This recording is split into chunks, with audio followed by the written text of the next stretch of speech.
sudah hadir bersama saya di studio Petro TV. Ada Pak Dwi Sucipto, Ketua Dewan Koperasi Indonesia Daerah atau Dekopinda Kabupaten Malang, Jawa Timur. Pak Dwi, selamat malam Bapak. Selamat malam, Bapak sehat? Alhamdulillah sehat. Oke, Pak Dwi, jadi kalau misalnya kita lihat acara malam hari ini kan adalah pembukaan Munas Dekopin 2024. Nah, makna apa yang bisa ditangkap oleh masyarakat dari tema besar Munas Dekopin ini Pak, bersama Koperasi Indonesia Maju? Iya, terima kasih. Jadi tema yang cukup menggigit ya, ini yang luar biasa, bersama Koperasi Indonesia Maju. Kita melihat bahwa Indonesia ini negara kepulauan ya Mbak ya, membentang mulai dari Sabang sampai dengan Merauke, yang mayoritas masyarakatnya adalah mayoritas masyarakat pedesaan. Bersama Koperasi Indonesia Maju, kita tahu bahwa koperasi adalah organisasi ekonomi ya, yang beranggotakan orang dan dikelola oleh orang yang punya tujuan yang sama, yang melandaskan prinsip-prinsip gotong royong dan kekeluargaan. Dan ini kalau diterapkan sangat menyentuh kepentingan rakyat. Jadi ekonomi kerakyatan adalah koperasi. Koperasi. Sehingga dengan majunya koperasi, dengan berkembangnya dan tumbuhnya koperasi di seluruh tanah air ini, maka otomatis ya Indonesia akan maju. Oke. Jadi dari kota sampai ke desa, banyak sekali orang yang pasti bergabung dalam koperasi. Ya. Simbol dari ekonomi kerakyatan. Nah, sejauh ini Pak, apa saja sih sebenarnya yang sudah dilakukan Dekopin khususnya untuk membangun koperasi dan masyarakat yang memang membutuhkan ada di dalam koperasi itu Pak? Dekopin sebagai wadah ya, jadi diatur di dalam Undang-Undang 2592, khususnya di pasal 57, 58, dan 59 sudah dijelaskan di sana, diamanatkan bahwa gerakan koperasi secara bersama-sama di pasal 57 di Indonesia ini membentuk organisasi tunggal, ya, membentuk organisasi tunggal yang fungsi perannya adalah memperjuangkan seluruh aspirasi gerakan koperasi di Indonesia. Ini di pasal 57. Sedangkan di pasal 58-nya tugas dan fungsi peran organisasi tersebut adalah memperjuangkan ya aspirasi koperasi di Indonesia. Yang kedua adalah meningkatkan kesadaran masyarakat untuk berkooperasi. Dan yang ketiga adalah menjadi kerjasama ya, meningkatkan kerjasama antar koperasi, juga pendidikan perkoperasian baik kepada masyarakat maupun anggota koperasi itu sendiri. Jadi ini peran Dekopin ini sangat strategis di pasal 58 ini. Seperti itu. Punya peran strategis, ada juga landasannya di undang-undang, punya landasan hukum ya Pak ya. Ya. Sudah berdiri sejak kapan Pak persisnya sampai hari ini masih tetap memberikan sesuatu untuk masyarakat Dekopin?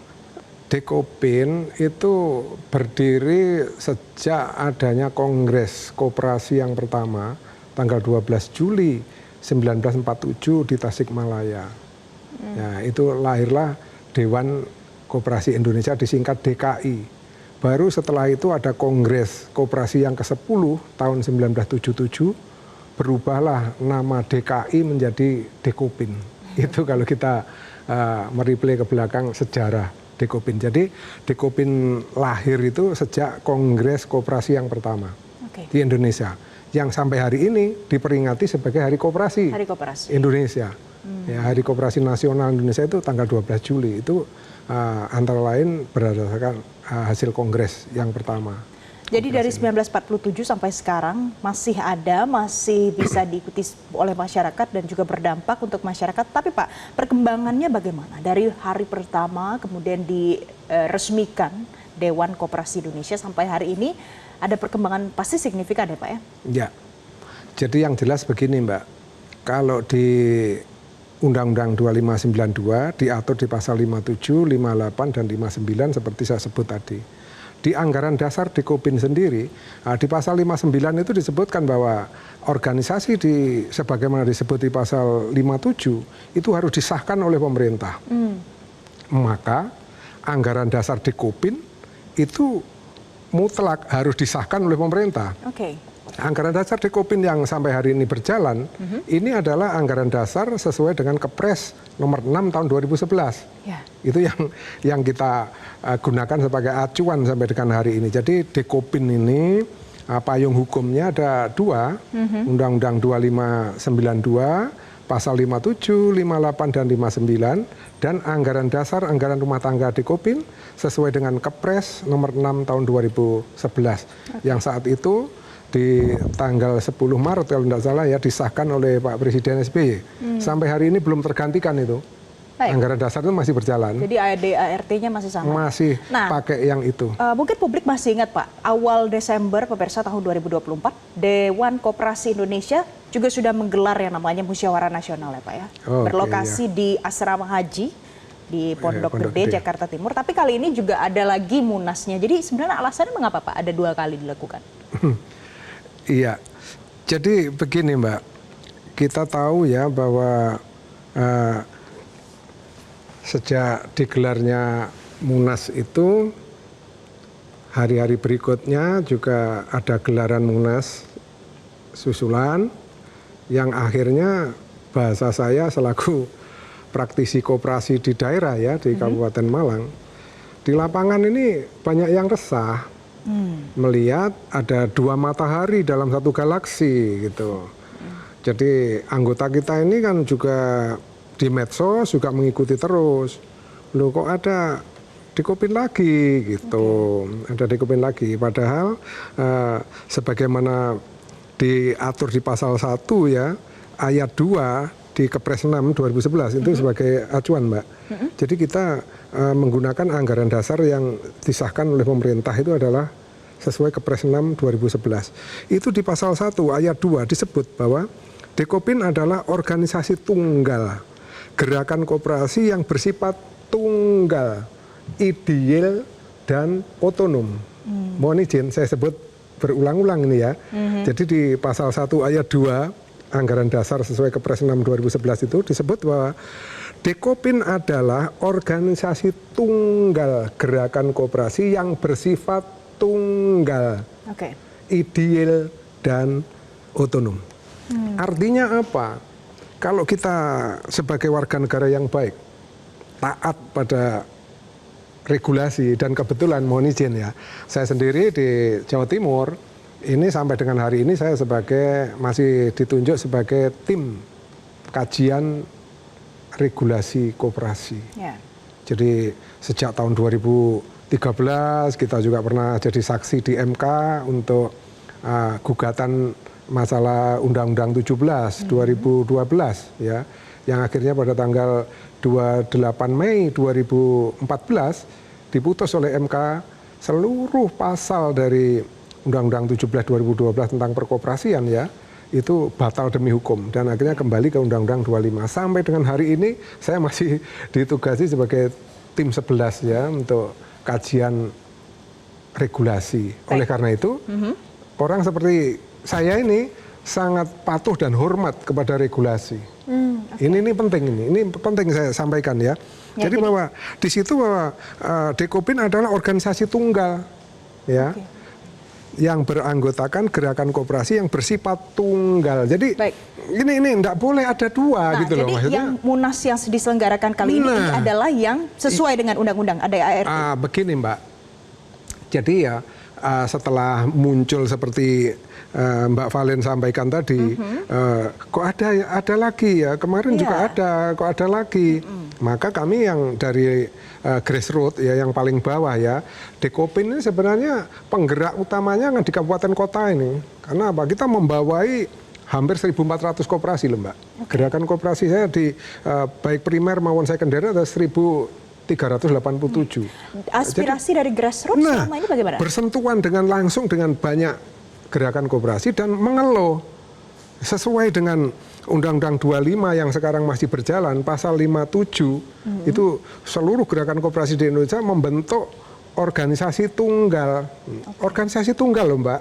Sama, akhirnya di Kepres 6 2011 ini di pasal 1 ayat 2 juga Dekopin adalah organisasi tunggal, gerakan koperasi yang bersifat tunggal, sehingga mereka ini rame di lapangan, banyak koperasi-koperasi yang bertanya-tanya, loh kok ada lagi, kok ada dua matahari dalam satu galaksi, ini yang akan melemahkan ya daya juang, karena Dekopin ini adalah pada dasarnya adalah sebagai organisasi penyalur aspirasi gitu loh. Lah kapan menyalurkan kalau kita masih saling mempertahankan ego, ada dua gitu. Oke. Ini Mbak Valer. Munas Dekopin ini adalah bagian dari juga penyalur aspirasi ya Pak ya, untuk masyarakat dan semua yang tergabung di dalamnya. Nah, jadi kalau khususnya kali ini kan sudah diselenggarakan kemarin, ini ada lagi. Nah, yang kali ini tujuannya sebenarnya apa Pak? Begini, tujuannya ini ya aspirasi yang di lapangan ini kita salurkan selaku Dekopin, saya menyalurkan Dekopinda, menyalurkan ya bagaimana ini kok terjadi seperti ini. Maka muncullah ide-ide, kalau gitu wong kita ini orang Indonesia kan gitu ya, musyawarah mufakat. Kenapa sih kita mempertahankan ego? Kenapa sih kita ndak islah? Ya akhirnya ya ini ada munas dalam rangka konsiliasi, rekonsiliasi. Jadi mempertemukan ya. Maka harapan kami di munas ini nanti ada rekonsiliasi. Jadi para pihak, para pemimpin, para senior-senior saya nanti mudah-mudahan ini nanti bisa bersatu padu ya, menyatukan kebulatan tekad untuk ya satu saja lah sesuai dengan memang lebih baik satu ya? Lebih baik itu gitu Mbak. Jadi harapan kami seperti itu supaya apa, kita ini bersatu saja sulit loh Mbak menghadapi tantangan masa depan ini untuk koperasi di Indonesia. Apalagi kalau kita tidak bersatu gitu loh ya, kita nanti ya sulit ya. Bagaimana kita akan mengawal regulasi dan lain seperti saya sebut tadi itu. Nah, kalau bicara soal regulasi juga undang-undang pemerintah kan tidak lepas ya Pak ya. Yang menarik adalah malam ini juga di dalam informasi yang saya terima nanti akan dihadiri juga oleh Menteri Koordinator Bidang Pemberdayaan Masyarakat Republik Indonesia, ada Muhaimin Iskandar. Kemudian ada Menteri Koperasi, ada Menteri Koordinator Bidang Pangan juga nanti hadir. Jadi sejauh ini untuk musyawarah nasional Dekopin yang kali ini dilakukan, pemerintah hadir? Insya Allah hadir Mbak, hadir banyak nanti yang hadir. Dan di dalam dinamika ini bagaimana posisi pemerintah Pak? Ya kami berharap pemerintah betul-betul jadi penengah,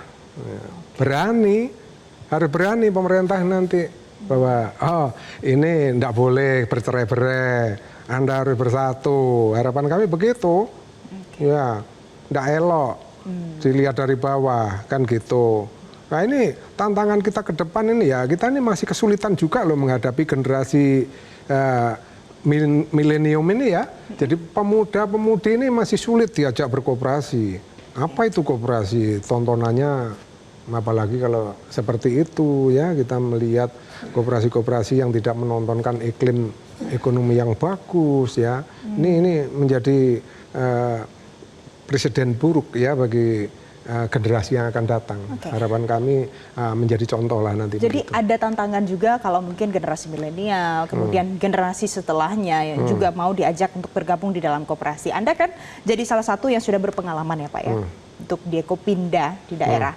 Nah kalau menurut Anda Pak Dwi, jadi bagaimana sebenarnya strategi yang paling tepat yang dilakukan Dekopin ini supaya bisa tercapai target-target yang seperti itu Pak Dwi?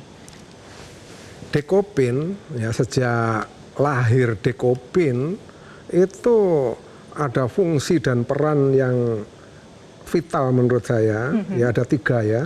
Satu sebagai lembaga advokasi ya kepada pemerintah, kepada pembuat undang-undang dan lain regulasi, ini harus berpihak kepada tumbuh kembangnya koperasi. Regulasi siapapun yang buat, baik itu dari kementerian, dari pemerintah, DPR dan sebagainya, harus berpihak pada kemajuan dan tumbuh kembangnya berkooperasi.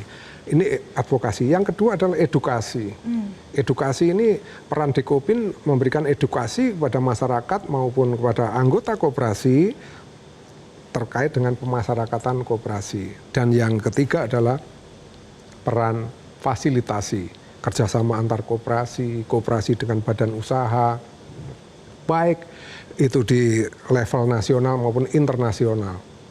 Itu visinya Dekopin seperti itu, luas sekali. Maka menjadi sangat sulit manakala Dekopin ini tidak satu, tidak tunggal gitu loh ya. Karena ini amanat undang-undang Mbak, harus tunggal. Harus tunggal.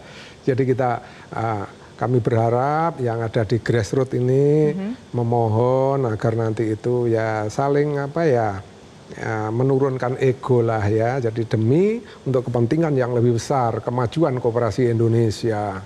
Itu aja. Jadi Dekopin punya visi supaya nanti bisa ada kemajuan koperasi Indonesia untuk di pembukaan Munas tahun ini pemirsa. Nanti kita akan simak bagaimana jalannya Munas kali ini. Tapi Pak, kalau bicara koperasi ini kan tidak lepas dari yang namanya ada literasi keuangan ya untuk semua anggota koperasi ataupun orang-orang yang belum join ke dalam koperasi itu. Nah, bagaimana Pak yang dilakukan Dekopin sejauh ini untuk meningkatkan literasi keuangan? Apakah mungkin ada perbaikan lagi ke depannya? Ya. Itu tadi ada kaitannya ya dengan kelompok milenial ya, bagaimana strategi Dekopin tadi saya sampaikan ada fungsi peran advokasi, peran edukasi, maka edukasi ini ya yang ditekankan ya untuk literasi keuangan, untuk kelompok milenial, ini kita perbanyak edukasi, jadi BIMTEK, ya penyuluhan atau pendidikan latihan, bahkan ini sudah dikembangkan di daerah-daerah ini dengan cara jambore. Itu untuk menarik ya. Jadi gayanya ya Pak iya, ya, berbeda gayanya ya? nih memang bagaimana ini supaya ada magnetnya ya, koperasi ini jangan dianggap oh koperasi itu miliknya orang senior-senior saja itu. Ya, ini kelompok milenial harus merangkak ke sana. Karena kalau betul-betul memahami jati diri koperasi, betapa manfaat koperasi itu, kebersamaannya, kolektif kolegialnya, saling menolongnya, yang berlebih menyimpan, yang berkebutuhan meminjam.